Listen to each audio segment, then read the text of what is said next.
আজকে আমার রুমের ১২টা বাজিয়ে দিয়ে গেছে। আজকে রং করতেছে, রং এখনো শুরুই হয় নাই।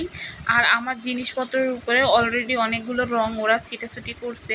আমি মাঝখানে, রুমের মাঝখানে নিয়ে এসে রাখছি, তারপরও এরা এত কাজ করছে উল্টাপাল্টা, যা আমার মেজাজটাকে খারাপ করে দিয়েছে।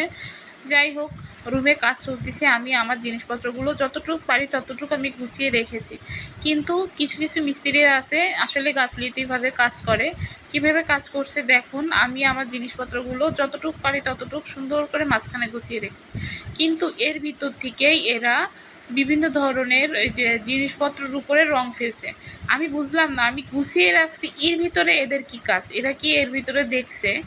আর এই যে লিচু দেখেন এখানে রেখে দিয়েছি, লিচুগুলো কিন্তু গায়েব। আমার মনে হয় লিচু খাওয়ার জন্য এরকম করছে। আর যাই হোক, সেটা বড় কথা না, লিচু তারা খাক, সমস্যা নাই আমার। কিন্তু এই যে জিনিসপত্রগুলোর উপরে আমি এইগুলো রাখছি, এইগুলো সব রং করে অবস্থা খারাপ করে ফেলছে। এখন একটা মানুষ যদি রং করে, তাহলে কি সেই রঙগুলো হচ্ছে কি যে তারা ঠিকমতো করতে পারে না? আমাদের কাছে দিলে পরে তার সাথে আমরা রং ভালো করতে পারি। এমন একটা মিস্ত্রি হয়েছে, আর কি মিস্ত্রি নিয়ে আসলাম।